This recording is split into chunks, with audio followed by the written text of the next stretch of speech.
अथर्ववेद हिंदू धर्म के 4 वेदों में से चौथा और अंतिम वेद है। इसे ब्रह्म वेद भी कहा जाता है क्योंकि इसमें ब्रह्म विद्या का भी वर्णन है। अन्य 3 वेदों ऋग्वेद, यजुर्वेद, सामवेद के विपरीत इसका संबंध आध्यात्मिक और दार्शनिक विषयों के साथ साथ आम जन जीवन की व्यवहारिक समस्याओं से भी है। यहाँ अथर्ववेद के बारे में कुछ जानकारियाँ दी गई हैं। संरचना और विभाजन। अथर्ववेद की संरचना कुछ इस प्रकार है। ऋषि इसके मुख्य दृष्टा अथर्वा ऋषि है, जिनके नाम पर इसका नाम पड़ा। अंगिरा ऋषि के योगदान के कारण इसे अथर्वागिरस भी वेद भी कहते हैं। कांड इसमें कुल 20 कांड हैं। सूक्त इसमें लगभग 730 सूक्त हैं। मंत्र इसमें करीब 6000 मंत्र हैं, जिनमें से कुछ ऋग्वेद से भी लिए गए हैं। प्रमुख विषय वस्तु। अथर्ववेद को लौकिक वेद माना जाता है क्योंकि इसमें समाज और दैनिक जीवन से जुड़े विषयों का विस्तार है।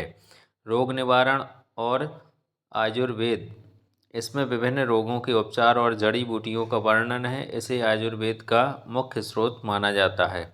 समाज और राजनीति इसमें राजा के कर्तव्यों, राष्ट्र की उन्नति और सामाजिक व्यवस्था का उल्लेख है। आध्यात्म और दर्शन इसमें आत्मा, परमात्मा और सृष्टि की उत्पत्ति पर गहन विचार मिलता है। प्रसिद्ध पृथ्वी सूक्त इसी वेद का हिस्सा है, जो पर्यावरण और मातृभूमि के प्रति सम्मान सिखाता है।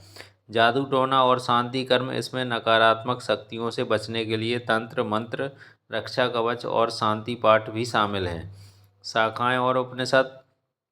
शाखाएं इसकी मुख्य रूप से 2 शाखाएं वर्तमान में उपलब्ध हैं, शौनक और पिप्पलाद। उपनिषद अथर्ववेद से जुड़े प्रमुख उपनिषद हैं। मुंडक उपनिषद, जिससे सत्यमेव जयते लिया गया है, मांडूक्य उपनिषद और प्रश्न उपनिषद। ब्राह्मण ग्रंथ इसका एकमात्र ब्राह्मण ग्रंथ गोपथ ब्राह्मण है। महत्व। अथर्ववेद भारतीय संस्कृति और विज्ञान का एक प्रमुख अद्भुत संगम है। जहाँ ऋग्वेद देवताओं की स्तुति करता है, वहीं अथर्ववेद मनुष्य को स्वस्थ, सुखी और सुरक्षित जीवन जीने की कला सिखाता है। विशेष तथ्य। यज्ञों में 4 वेदों के ज्ञाता ब्रह्मा नामक पुरोहित की आवश्यकता होती थी और अथर्ववेद का ज्ञाता ही यज्ञ का निरीक्षण करने वाला मुख्य पुरोहित ब्रह्मा होता था।